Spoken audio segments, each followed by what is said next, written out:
Bonjour Anastasia, Bonjour Valentin, merci de merci de nous me rejoindre. recevoir. Ah bah avec plaisir, merci de nous rejoindre sur ce podcast pour échanger sur une thématique que j'attends depuis vraiment longtemps. Pour le coup, ça fait vraiment longtemps que je voulais le faire. L'analyse on-chain et tous les détails que nous réserve, c'est ce qu'on peut appeler l'OSINT de la blockchain, donc rechercher les informations publiques pour essayer de les traduire, hein, puisque les voir est une chose, les comprendre en est une autre.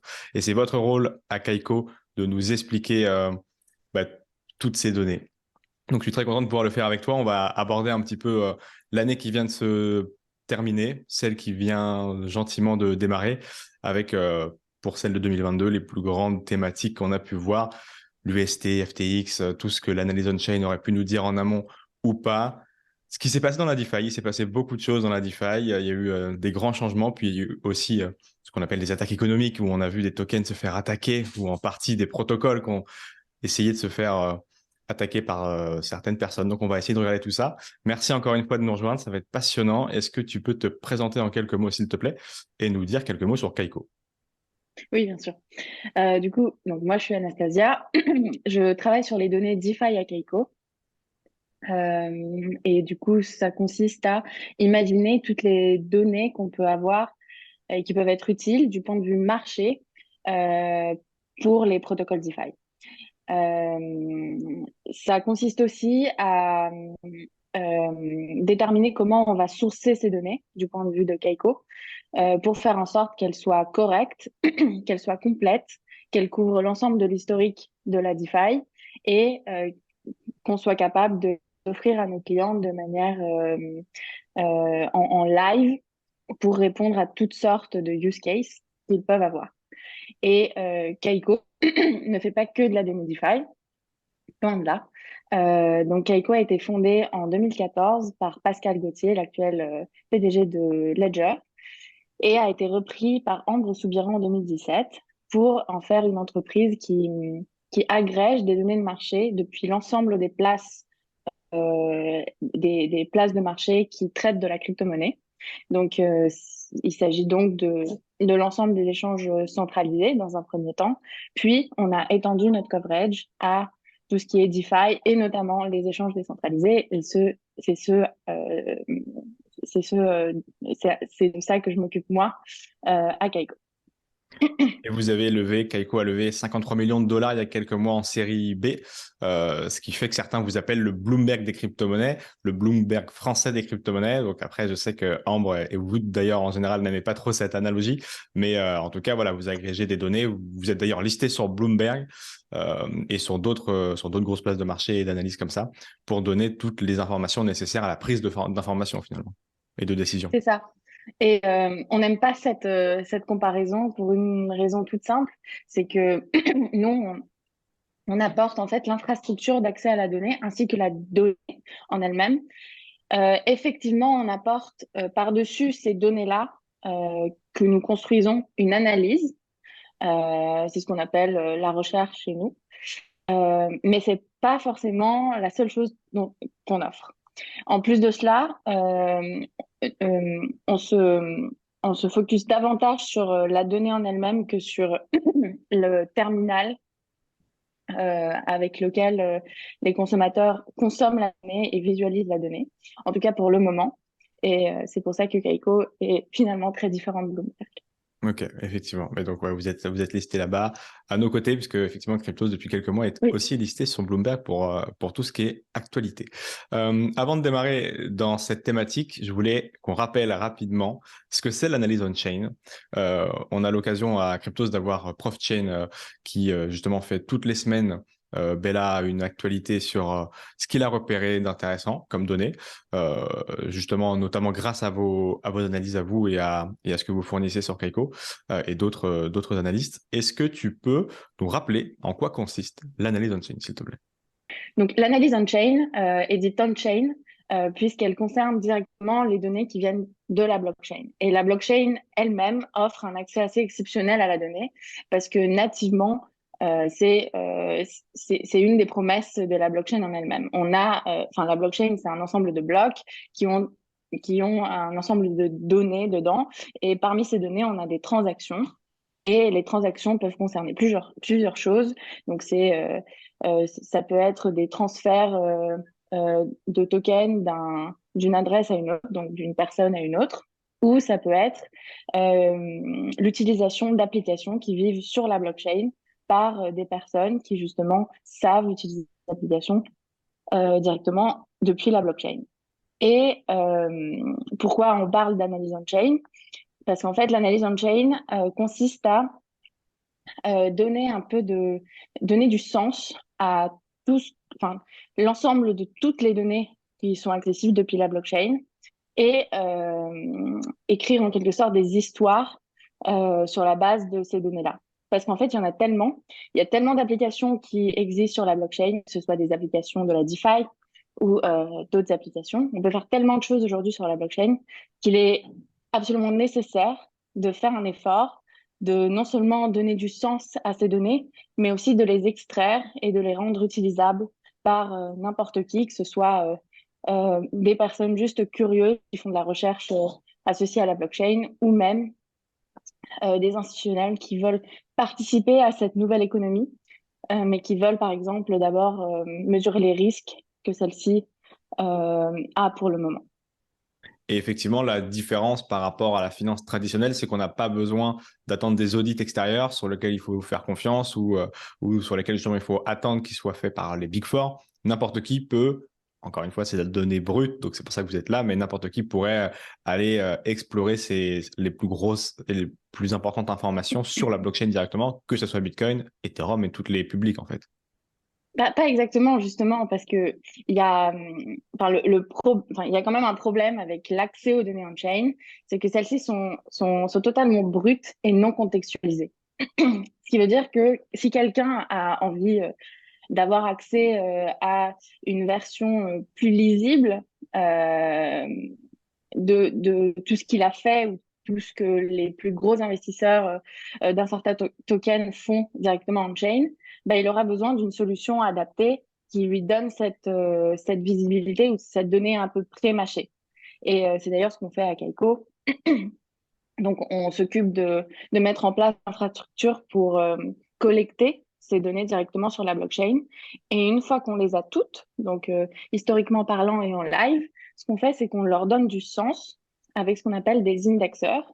Et ça consiste à en fait savoir exactement à quoi correspond chaque transaction et mettre ça sous forme de base de données structurée et donner ça sous forme de CSV ou via des API à l'ensemble des utilisateurs qui en ont besoin pour leur permettre, in fine, d'analyser les marchés. En tout cas, c'est notre rôle, donner accès aux données de marché, que ce soit des données de marché on-chain ou off-chain, ou il y a d'autres acteurs au-delà de Kaiko qui donnent accès à des données on-chain, mais qui concernent par exemple directement le réseau ou qui concernent les participants de la blockchain.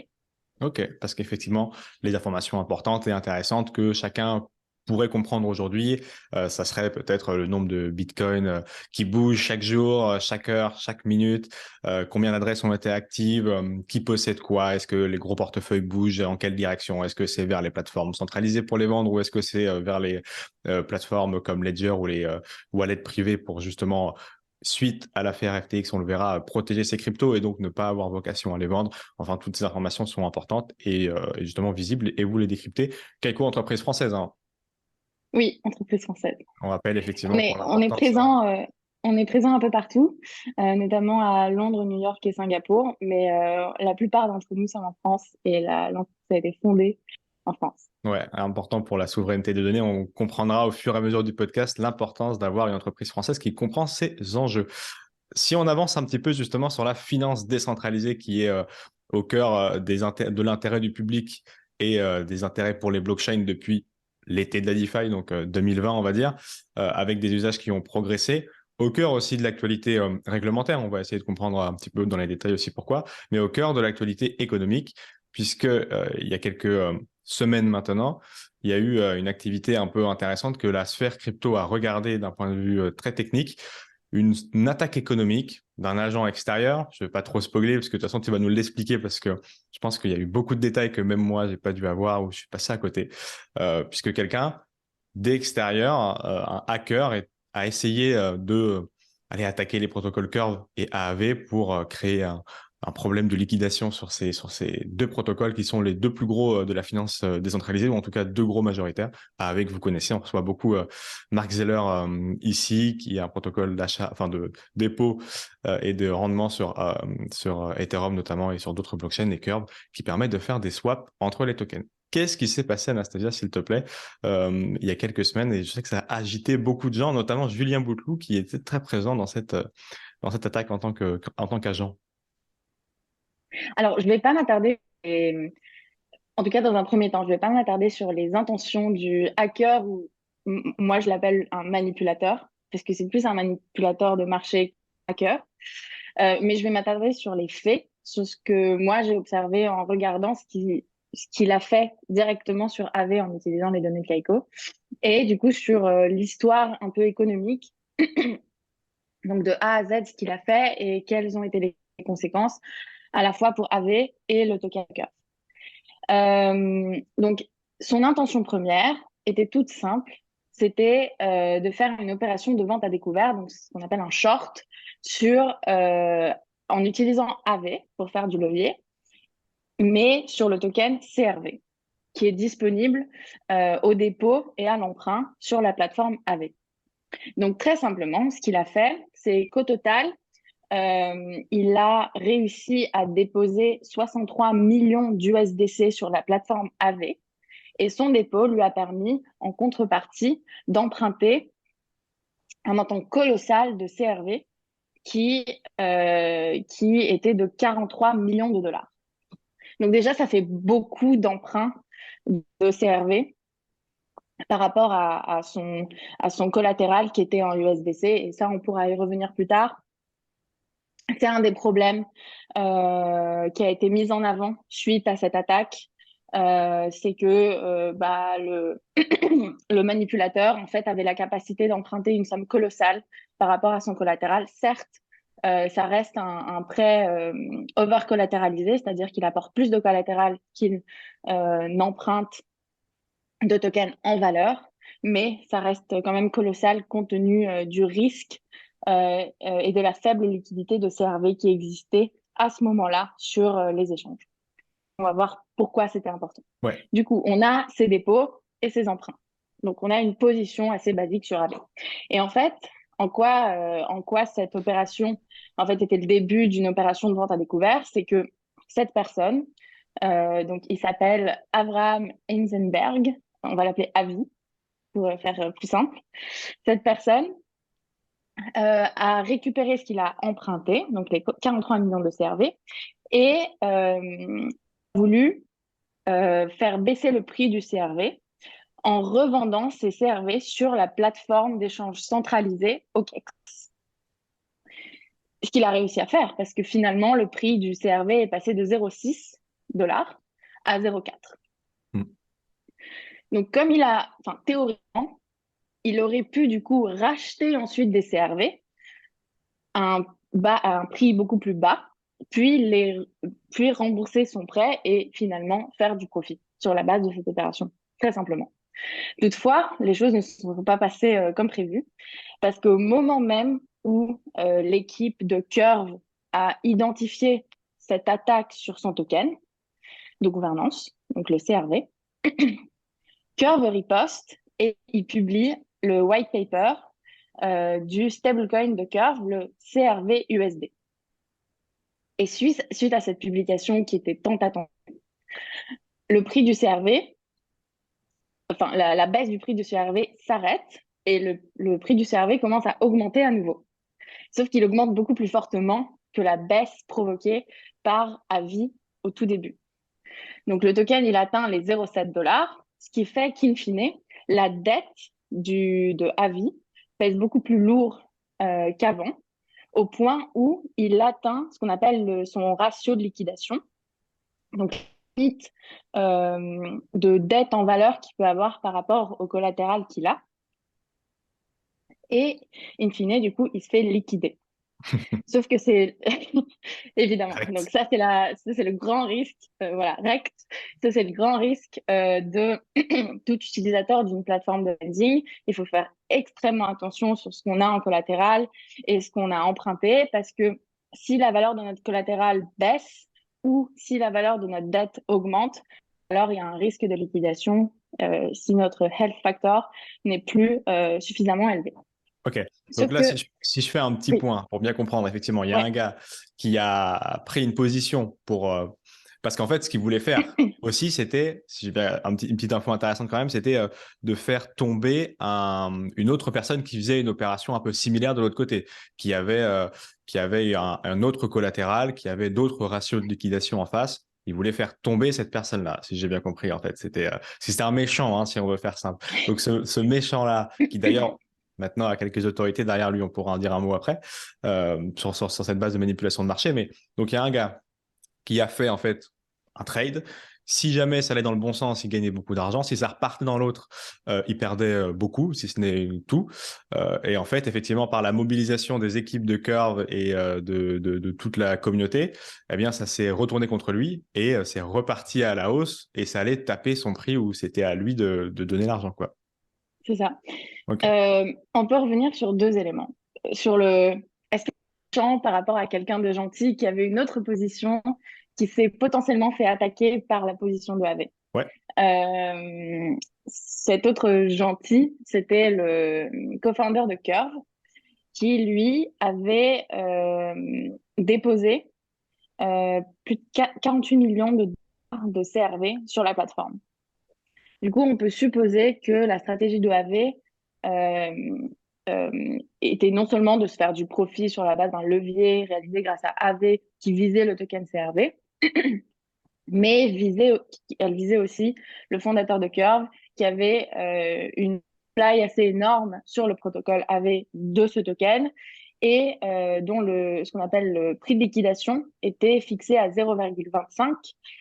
Fait qu'en fait, si Avi avait réussi à baisser le prix non à 0,4 mais à 0,25, alors la position du founder de Curve serait liquidée également. Ok. Et Donc, oui, effectivement, c'est bien, il y a bien avis dans l'histoire et AV, hein, faut bien, c'est ça. Il parce y a que Avi et Ave. voilà, c'est ça. L'attaquant étant avis et la plateforme étant AV. J'accorde au fait que ça soit très manichéen notre manière de dire gentil et méchant, mais c'est pour que vous compreniez plus simplement, parce que c'est pas facile. Et si on revient sur l'histoire de la liquidation de la position de Avi sur Ave, en fait, la liquidation ne s'est pas passée comme prévu. Parce que certes, Curve s'en est bien sorti parce que finalement, le prix du token a retrouvé un cours plutôt normal et plutôt élevé. Mais Ave s'en est pas bien sorti parce que, in fine, Ave s'est retrouvé avec ce qu'on appelle de la mauvaise dette à hauteur de 1,5 million de dollars. En fait, je vais vous expliquer comment c'est arrivé. Donc, en fait, une liquidation sur AV, ça consiste à... donc, il y a ce qu'on appelle les liquidateurs externes qui s'occupent de vendre le collatéral euh, contre le token qui avait été emprunté par la personne qui se fait liquider pour rembourser l'emprunt de cette personne.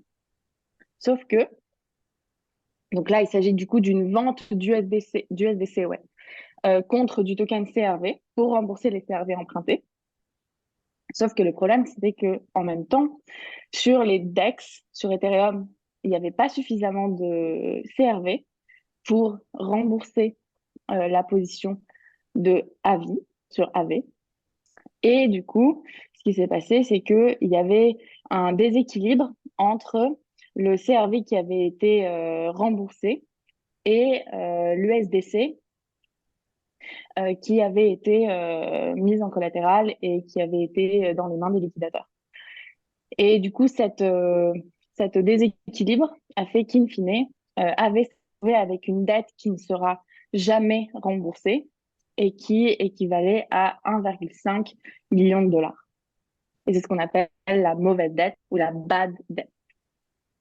Ok, c'est-à-dire qu'effectivement, une fois que tout le processus s'est passé, il y avait encore ça dans les protocoles de AV.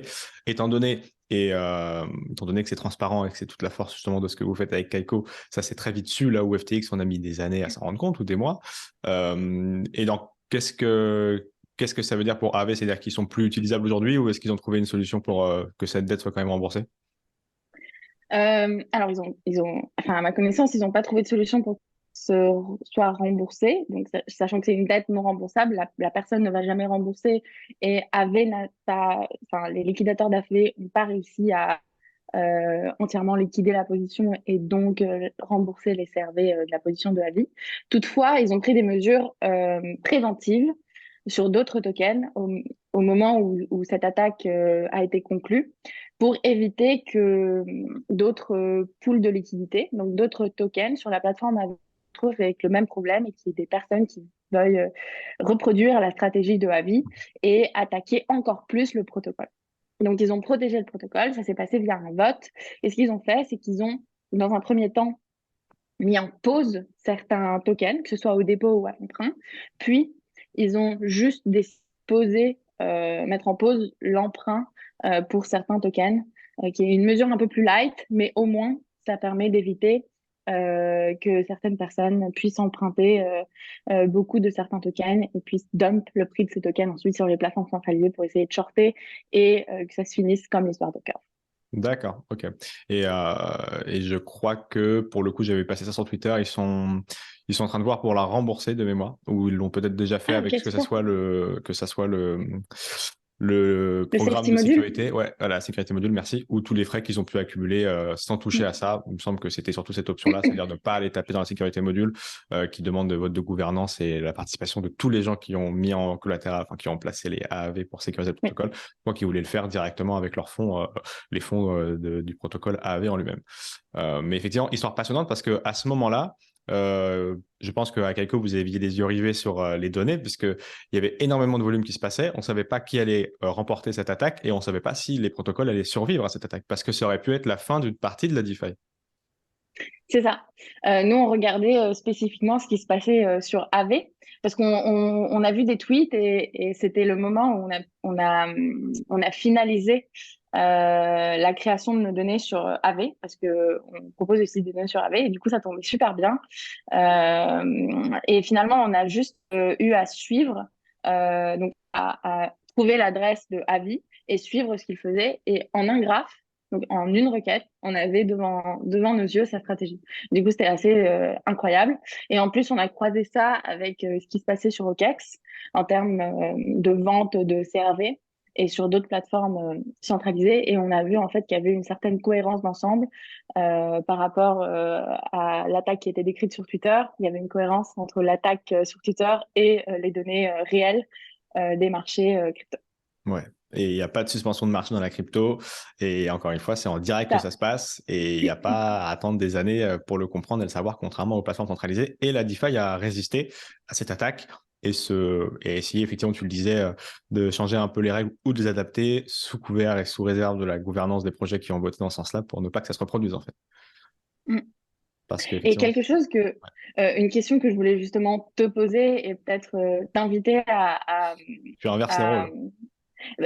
pas forcément inverser les rôles, peut-être tu connais la réponse, mais peut-être inviter AV eux-mêmes une nouvelle fois pour expliquer un peu en quoi AVV3 répond aux risques qu'on retrouve aujourd'hui sur AVV2, notamment vis-à-vis de cette attaque, parce que j'ai pas forcément compris moi-même quels sont les features de AVV3 qui répondent à ces risques, mais j'adorerais comprendre de manière un peu plus complète de quoi s'agit-il et comment ça fonctionne et comment les investisseurs sur AV sont mieux protégés. Et du coup voilà. C'est un peu Avec grand une plaisir. question ouverte. En quoi AVV3 répond aux risques qu'on a observés lors de cette attaque? J'inviterai effectivement soit Marc, soit Alex, qui est la risk manager de AAV, qui justement, tu connais bien, permet de mesurer les avantages et les risques de chaque features. Mais tu as raison de préciser que le seul marché qui n'était pas sur la V3 était Ethereum, qui était encore en V2, puisque tout le reste du marché, les autres blockchains sont en V3, et que de ce fait, il ne fallait passer que par ce marché pour avoir ce vecteur d'attaque, le reste étant déjà protégé par des ratios et par des taux d'emprunt justement bien améliorés et d'autres features que Marc pourra peut-être nous spécifier. Autre point que je voulais voir avec toi, c'est le point de bascule de 2022. Clairement, jusque-là, ça se passait plutôt bien, même si les taux de la Fed qui remontaient faisaient un peu mal au marché, mais on était encore assez serein. C'est l'effondrement de l'UST. L'effondrement du stablecoin de l'UST, donc de Terra, qui devait suivre le prix du dollar, qui n'a pas du tout suivi le prix du dollar, puisqu'il s'échange à moins d'un centime aujourd'hui. Et tu me disais quand on a préparé l'échange que, en fait, ça, tu le savais un peu avant. Avant que C'est le ça. dépeg ait lieu, tu l'avais vu sur les écrans de Kaiko. Euh, comment est-ce possible? C'est de la sorcellerie. C'est pas de la sorcellerie, justement, c'est ça qui est absolument choquant, c'est que c'est pas de la sorcellerie, c'est juste un accès aux données, à la fois des données sur la CeFi et la DeFi. Il m'a tout simplement nécessité de regarder ce qui se passait sur les plus gros marchés où l'UST était tradé, donc sur Curve, sur Uniswap, ainsi que par la suite lorsque tout a éclaté sur les échanges centralisés, pour en fait observer que le prix aurait dû baisser beaucoup plus tôt qu'il ne l'a fait. Je peux prendre l'histoire un peu de A à Z pour expliquer tous les mécanismes et quelles sont les données que j'ai regardées tout simplement pour Ouais, carrément, en carrément, arriver pour là. qu'on Ok, comprenne un peu. super.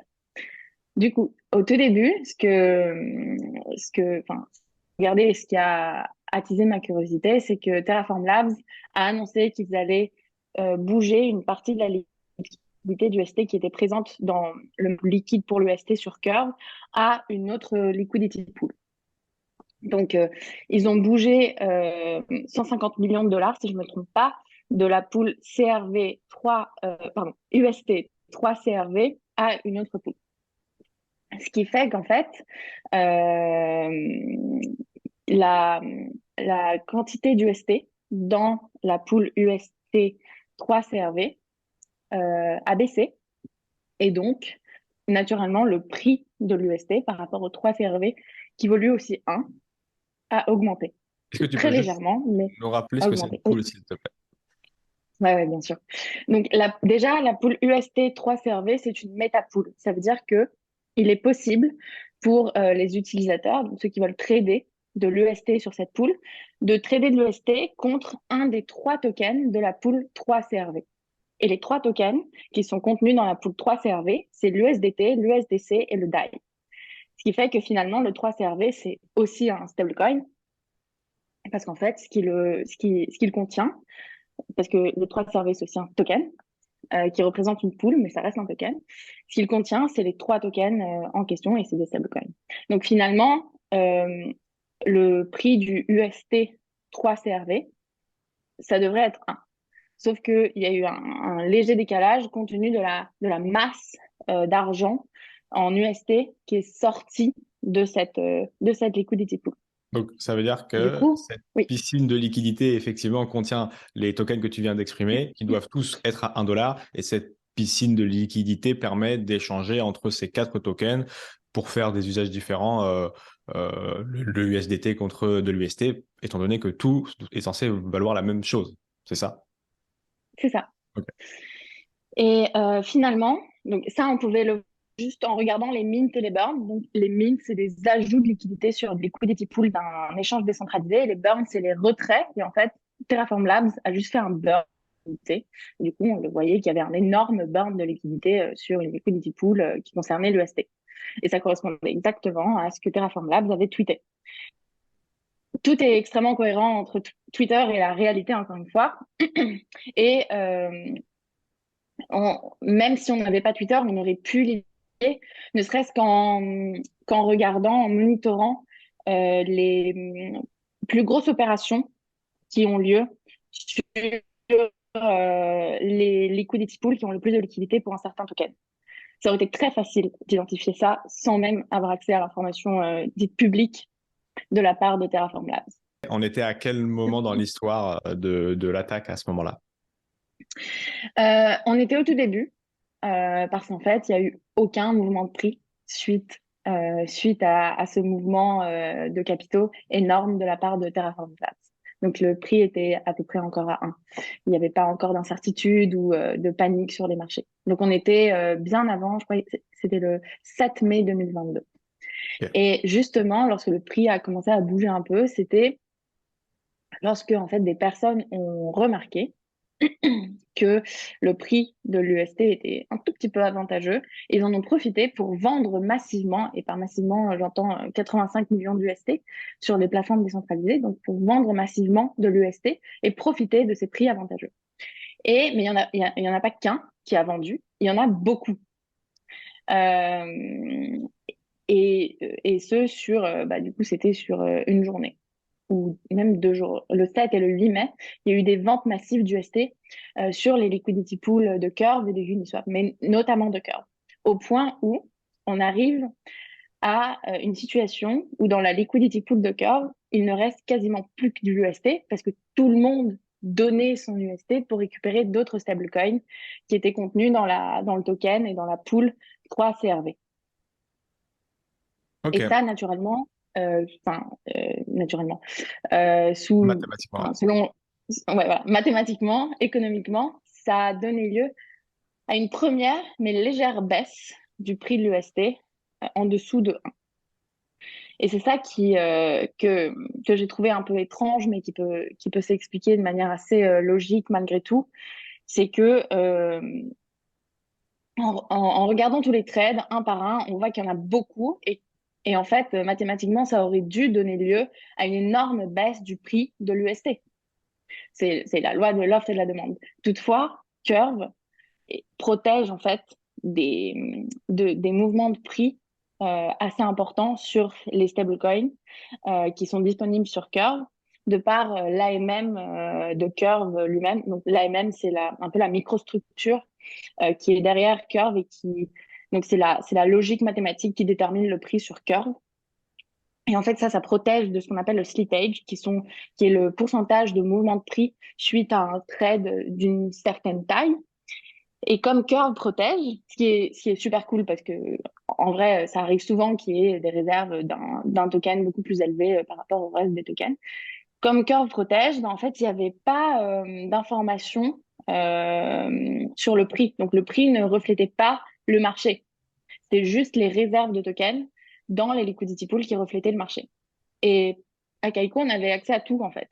On avait accès au mint et au burn, donc à tout ce qui a été ajouté et enlevé de la liquidity pool, à tous les swaps qui sont passés sur n'importe quel liquidity pool qui avait de l'UST. Et on avait surtout accès à la quantité d'UST et de n'importe quel autre token qui était présente dans chacune des liquidity pools qui avaient de l'UST. Et on voyait que sur Curve, il y avait désormais plus de 90% des réserves qui étaient en UST contre le reste qui restait en USDC, USDT et DAI. Donc c'était assez alarmant. Mais le prix ne reflétait quasiment rien. Et c'est Ok. là où ça devient extrêmement intéressant parce qu'en fait, finalement, si le prix ne reflète que peu ou rien, ça veut dire qu'il y a une asymétrie d'information entre, du coup, tous les investisseurs, tous les détenteurs plutôt d'UST qui, du coup, n'ont pas accès à la donnée sur la DeFi et tous les détenteurs d'UST qui, eux, ont participé justement à profiter des conditions de marché assez favorables sur la DeFi à ce moment-là. Et en fait, ce qui s'est passé, c'est que malgré le manque d'informations que le prix reflétait, on n'avait plus de liquidité d'UST dans la DeFi parce que tout a été vendu. Et ce qui s'est passé, c'est que si on n'a plus de liquidité dans la DeFi, vers où on va? On va vers la CeFi. Et c'est ce qui s'est passé. Donc, suite à la crise de liquidité sur les DEX pour l'UST, donc il n'y en avait plus. Enfin, il n'y en avait plus suffisamment pour supporter les ventes qui pourraient être initiées suite à cette légère baisse de prix. En fait, tout le monde est massivement allé vendre ses UST dans la CeFi, et notamment auprès des échanges centralisés, parce qu'il y avait une certaine incertitude qui s'était installée vis-à-vis de l'UST sur la base de plusieurs tweets, etc. Donc, ce mouvement, ce sentiment d'incertitude a créé un mouvement de panique qui s'est propagé vers les échanges centralisés. Et c'est là où la crise a été fatale, parce qu'en fait, ce qui s'est passé, c'est que dès que le prix a atteint les 0,7, il y avait littéralement une crise de liquidité parce que sur les échanges centralisés, parce qu'en fait, il y avait plus du tout d'acheteurs pour l'UST. On voyait que les carnets d'ordre, donc c'est les trucs en vert et en rouge, qui expriment les souhaits de vente et d'achat des participants dans certains marchés. On voyait que les carnets d'ordre, du côté acheteur, bah, en fait, ils étaient vides. Et ça, c'était, enfin, moi, j'ai jamais vu ça, que ce soit dans la finance centralisée, décentralisée. Décentralisée, il n'y a pas vraiment de carnet d'ordre, sauf exception. Mais même dans la finance traditionnelle, il y a jamais eu ça. Et ça reflétait quand même quelque chose d'assez fort, c'est que bah, à ce prix-là, personne n'est prêt à acheter de l'UST parce que l'UST est censé valoir 1. Donc Ouais. c'est là où l'histoire de l'UST sur les marchés secondaires s'est terminée. Ok. Mais après, il y avait quand même une solution de dernier ressort pour ceux qui détenaient de l'UST, c'était d'aller directement sur Terra pour récupérer le fameux enfin, le fameux Luna. Donc, $1 de Luna si tu as un UST, quel que soit son prix sur le marché secondaire. Sauf que ce que personne savait, ou très peu savait, c'est que cette règle fonctionnait seulement sous une condition très précise, qui était la condition que la market cap du Luna soit supérieure à la market cap de l'UST. Et si on reprend la formule de la market cap, qui est très simple, c'est la quantité de tokens pour un certain token fois son prix. Bah, on voit qu'en fait, si tout le monde commence à récupérer du Luna, bah, du coup, la supply du Luna augmente, sauf que son prix, compte tenu de l'incertitude plus de l'augmentation de sa supply, du coup, le Luna devient moins rare, du coup, son prix baisse, et du coup, bah, la market cap du Luna devient inférieure désormais à la market cap de l'USD, et c'est là vraiment la fin, parce que plus personne n'avait de solution de dernier ressort pour récupérer la valeur de l'UST qu'ils avaient accumulé. Donc, Ok. c'est super triste comme histoire, Oui. mais parce qu'en fait, ça a initié une énorme crise des marchés crypto. Toutes les cryptos ont été impactées et c'est là où la baisse a commencé. Mais En on voit qu'en sachant. fait, tous les marchés sont impliqués entre la DeFi, la CeFi, Bien sûr. les blockchains. Tout le monde est impacté. Le fautif, à mon avis, c'est plus Terra que la DeFi ou la CeFi. Enfin, la DeFi et la CeFi ont très bien fait leur job. Justement, Curve va protéger les investisseurs des énormes mouvements de prix sur les stablecoins. La CeFi, compte tenu des mécanismes de carnet d'ordre, il n'y a plus personne qui va acheter au prix de 0,7, ce qui est logique. Et du coup, finalement, la faute à qui? La faute à Terra. Ouais.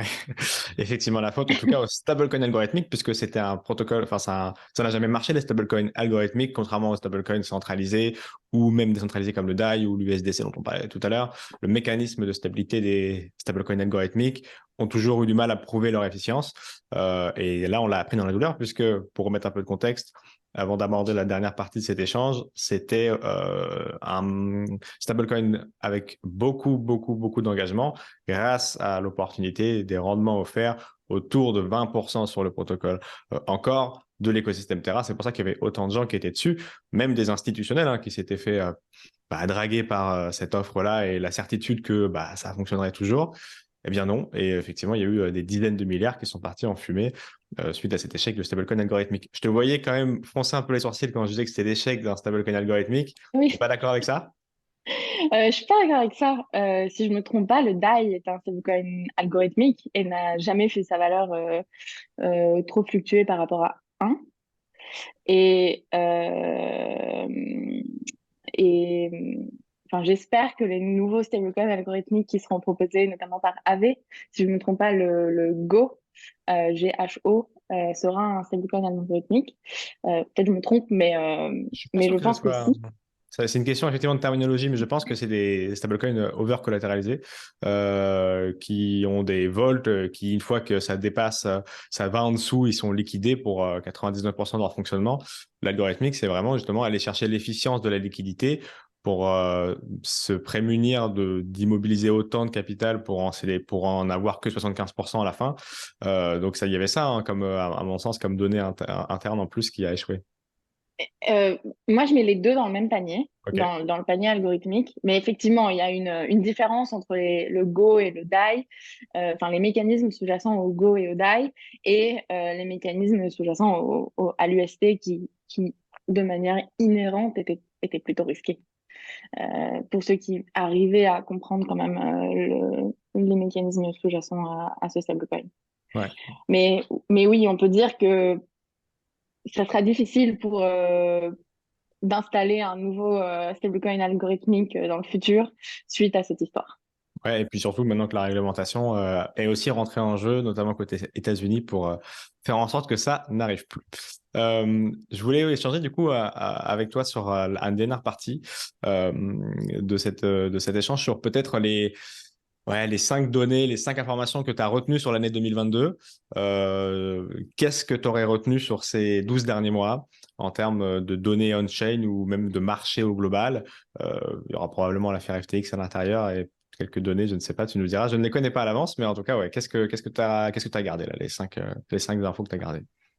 La première est celle qui m'a le plus marquée, c'est celle qui concerne Uniswap et Coinbase et qui les compare en termes de volume qui a été tradé. Parce que depuis juin 2022 et jusqu'à aujourd'hui, sur Uniswap, et il y a le même volume qui est tradé que sur Coinbase. Ce qui est formidable parce que finalement, Coinbase existe depuis 2017-2018, offre des services super legit, ils sont cotés en bourse, ils sont super transparents, c'est super génial. Donc c'est un super échange centralisé. Mais Uniswap existe seulement depuis 2020, 2018, 2020 avec plus d'adoption. Et en fait, ils ont réussi juste finalement en un an et demi à être adopté autant que Coinbase, qui est quand même un acteur historique Mm. des marchés crypto. Et en plus, avec une innovation derrière, l'innovation des AMM, qui quand même fonctionne extrêmement bien et inspire beaucoup, comme typiquement les banques centrales qui s'inspirent de l'AMM de Uniswap pour le règlement transfrontalier de monnaie digitale de banque centrale. Donc c'est quand même incroyable que Uniswap en est arrivé là. Uniswap et d'autres évidemment. Là je compare Uniswap à Coinbase, mais c'était pour la donnée de l'année. Oui, puis c'est vrai Euh, que c'est pas effectivement les mêmes usages, mais dans l'envie de faire l'action d'échanger des tokens, c'est le même objectif. Et de ce point de vue-là, on entend souvent parler de l'efficience de la finance décentralisée. Coinbase, c'est plusieurs milliers de salariés ou de collaborateurs, et peut-être que sur Uniswap, ils sont quelques dizaines ou centaines. c'est ça. Ils sont quelques dizaines à ma connaissance. Donc c'est incroyable qu'ils en sont arrivés là et ça montre en fait la puissance de la DeFi. Donc ça, c'est le premier chiffre. Le deuxième, on revient un peu à l'histoire de AV qu'on a décrite tout à l'heure. Mhm. Et j'ai lu quelque part que la mauvaise dette de Gemini, on sait que Gemini Lending a eu quelques difficultés assez importantes dernièrement. Donc la mauvaise dette de Gemini s'élève à 1,5 milliard de dollars, peut-être même plus. J'ai vu plusieurs chiffres, mais je me suis arrêtée au 1,5 milliard parce que c'était plus simple. Euh, Versus la mauvaise dette de AV qui s'élevait, si elle n'a pas encore été remboursée, à 1,5 million. Et en fait, on voit que la mauvaise dette de Gemini est 1000 fois plus importante que la mauvaise dette de AV. Euh, Ce qui prouve non seulement l'efficience des plateformes de lending décentralisées, mais aussi ce qui prouve en fait que la transparence qu'offrent les plateformes décentralisées est quand même importante parce que dès que AV a eu de la mauvaise dette, tout le monde le savait, mais dès que Gemini a eu de la mauvaise dette, personne ne le savait et c'était un secret, disons, pendant plus de 6 mois, ce qui est quand même aberrant compte tenu des montants concernés et des conséquences que ça a eu sur beaucoup d'acteurs de la crypto et d'entreprises qui du coup ont coulé avec Gemini Lending. Donc, encore un point pour la DeFi. Bon, c'était le thème d'aujourd'hui. Ouais. Personnellement, j'ai pas forcément de préférence. J'estime que les deux doivent coexister, ont leurs avantages, leurs inconvénients. Mais cette fois-ci, gros point pour la DeFi parce que AV a quand même très bien géré la crise et l'attaque qui s'est passée sur le CRV. Donc voilà, chapeau. Tu parlais de Euh, ouais, Gemini, tu parlais de OKX la fois dernière. Il y a eu les deux plateformes du coup qui ont été utilisées pour pour l'attaque sur AAV et Curve, ou c'est une autre attaque sur Gemini. Gemini, c'était juste de la mauvaise dette inhérente En à fonctionnement. l'entreprise, D'accord, ok. enfin, à l'entreprise elle-même. C'est un peu une histoire, enfin, c'est une histoire similaire à celle de FTX. Ok.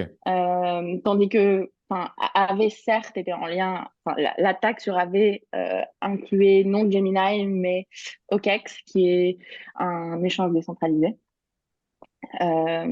pour l'opération de short D'accord. sur le CRV. Mais non, là, il s'agit de deux plateformes de lending qui, du coup, ont toutes les deux de la mauvaise dette, mais l'une a 1000 fois plus de mauvaise dette que l'autre. Ouais, donc c'est un peu aussi une attaque à tout ce qu'on entend là, la proof of reserve et ce genre de choses, quoi. C'est ça. Ok. Troisième chiffre. Récemment, avec Keiko, notre équipe recherche a publié un graphe qui montre en fait la market share de Binance par rapport aux 14 plus grandes places de marché centralisées. Et on a remarqué que la market share de Binance est passée de 43% à 72% en un an. Donc là, Binance représente, en termes de volume tradé, 72% du volume tradé de l'ensemble de la crypto, enfin des marchés crypto centralisés. Et ça, principalement depuis la faillite de FTX, qui représentait aussi, je crois, une market share assez importante et qui a donné beaucoup de visibilité à Binance compte tenu des opérations qui ont été faites, le fameux achat, mais pas achat, le, le fait que la réglementation est avec Binance et Binance en a profité pour mettre en avant l'échange.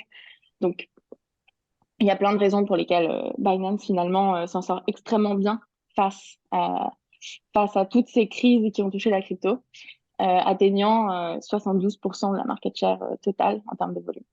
Ok. Énorme. Et pour rester sur les échanges centralisés, euh, je ne pouvais pas ne pas citer les fameux 8 milliards de trous dans les comptes de FTX. Donc, c'est les 8 milliards qui vont jamais être remboursés aux clients de FTX. Donc, c'est aussi super triste, mais c'est quand même marquant. Ça rappelle à quel point on a besoin d'une CeFi plus conforme à la réglementation, pas juste réglementée, mais conforme, et surtout d'une DeFi aussi transparente et qui complémente un peu ce que peut offrir aujourd'hui la CeFi.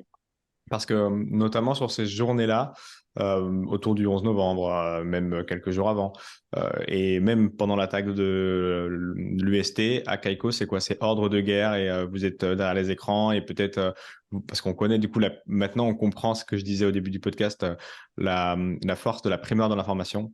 C'est-à-dire que moi, je suis toujours très intéressé et assez fasciné par le fait qu'on peut avoir beaucoup d'argent, même avec un très peu au départ, parce que c'est l'information qui fait la différence et c'est pas forcément le capital, parce que ouais, on peut griller un capital sans info très rapidement.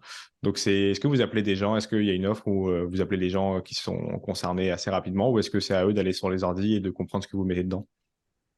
On fait des annonces. En tout cas, avec FTX, on a fait une annonce officielle. Donc, on a enlevé directement FTX de tous nos euh, taux de change officiels. Donc, parce par exemple, le prix du Bitcoin, il est créé sur la base du prix du BTC USD observé sur plein de places de marché. Et on a directement enlevé FTX parce qu'en fait, ceux qui utilisent le prix du Bitcoin sont extrêmement sensibles aux sources qui composent ce prix.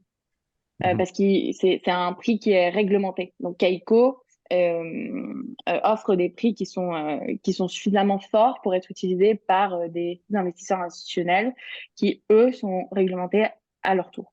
Donc, on a directement enlevé FTX, on a fait une annonce directement à nos clients, mais surtout, on a enlevé FTX on a ce qu'on appelle un exchange ranking. Donc, on donne une note à tous les échanges centralisés en fonction de plusieurs critères.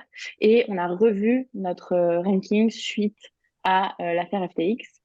Et du coup, on a enlevé FTX de ce ranking parce que FTX n'existait plus. Ok. Donc voilà, ça c'est ce qu'on a fait. Après, évidemment, en termes d'analyse de marché, on a sorti, je crois, 3 ou 4 analyses de marché sur l'affaire FTX. Dès que c'est sorti, on a publié quelque chose. Quelques jours plus tard, d'avoir un peu de recul sur la situation. Donc on est extrêmement actif du point de vue analyse de marché, recherche, et on publie au moins 2 fois par semaine des insights sur ce qui se passe et les plus grands événements des marchés crypto. Ok. Les mouvements de fond. Et enfin, la dernière donnée que je voulais mettre en avant, c'est que suite à FTX, il y a eu dans les données, il y a eu un rebond de l'adoption de la DeFi et notamment des lending protocols. Parce que on observe que le nombre d'utilisateurs de AV et de Compound a augmenté de 60% au moment où FTX a annoncé la gelée des fonds et l'impossibilité de retirer les fonds depuis la plateforme. Donc ça montre qu'en fait, il y a eu de l'incertitude vis-à-vis des plateformes centralisées et du coup, bah, petit à petit, les gens sont allés vers les plateformes décentralisées. Ok, assez énorme. Et effectivement, les clés Ledger, Pascal Gauthier nous disait, ont aussi Ouais. explosé en termes de vente. Donc, ça corrobore ce chiffre, quoi. Assez exceptionnel. Donc, c'est le sens de l'histoire, effectivement, peut-être que d'aller vers ces plateformes de plus en plus décentralisées ou que les plateformes centralisées existantes qui offrent des usages très importants et qui sont nécessaires aillent vraiment vers ces outils-là pour garder le public. Sinon, il ira fuir vers la finance décentralisée, mais effectivement, qui se conformise de plus en plus. Et c'est normal, même s'il faut qu'elle arrive à garder son indépendance et en même temps, tout est déjà transparent, donc c'est déjà très fort comme ça. Et peut-être, qu'est-ce que tu regarderais là sur 2023? Sur quoi tu as porté ton attention, sur une thématique, sur un projet ou sur quelque chose, une chose ou une lame de fond que tu vas vraiment observer sur les 12 prochains mois pour le coup? Les Ikerolap, Ok, c'est certain. ouais, J'ai été à la DevCon d'Ethereum en octobre et de la part des builders, j'ai vu qu'il y avait un énorme attrait vers les Ethereum et d'énormes travaux de recherche qui sont faits là-dessus. J'ai pu échanger avec beaucoup de monde là-dessus et je pense qu'il y aura beaucoup d'évolutions à venir en termes de projets concrets qui voient le jour là-dessus et j'aimerais beaucoup en connaître plus et voir qu'est-ce qu'on peut faire typiquement en termes de données reliées aux Ethereum dans le futur. Zcastings ou d'autres? Ou peut-être même Polygon, parce qu'on sait qu'ils s'intéressent beaucoup à ça en termes de solutions. Est-ce que tu en as déjà une un peu favorite? Ou est-ce que c'est la thématique en général? C'est la thématique en général et j'ai pas encore de favorite. Ok. Parce qu'on avait reçu effectivement sur ces sujets Louis Glucksmann, si je ne dis pas de bêtises, qui nous avait parlé aussi de ces sujets. Je mettrai ça en description si le sujet vous intéresse. C'est assez passionnant dans la manière dont ça fonctionne. Et après, sur les itérations possibles, je ne me suis pas assez penché dessus, mais ça sera sans doute effectivement ce qu'il faudra que je fasse cette année à travers les podcasts ou Cryptos en général. Merci beaucoup, Anastasia, de nous avoir Merci expliqué Valentin. toutes ces données, de nous avoir montré la force de l'information des données blockchain. On a beaucoup vu Ethereum, on a vu pas mal Bitcoin aussi au début. Donc, je pense que, encore une fois, c'est vraiment une thématique propre à notre industrie, propre à l'écosystème des crypto-monnaies, de pouvoir aller avoir ces informations-là. Et Kaiko sait très bien les mettre en place et en œuvre. Donc, je vous invite aussi à aller regarder les rapports trimestriels ou hebdo qu'ils font. C'est gratuit. Moi, je suis abonné, je les reçois dans ma petite boîte mail. Je les traduis et puis je les lis parce que je suis pas exceptionnel sur les langages très techniques en anglais pour rien me cacher. Mais en tout cas, j'adore effectivement voir un petit peu ce que nous réserve le marché. Merci beaucoup. Merci.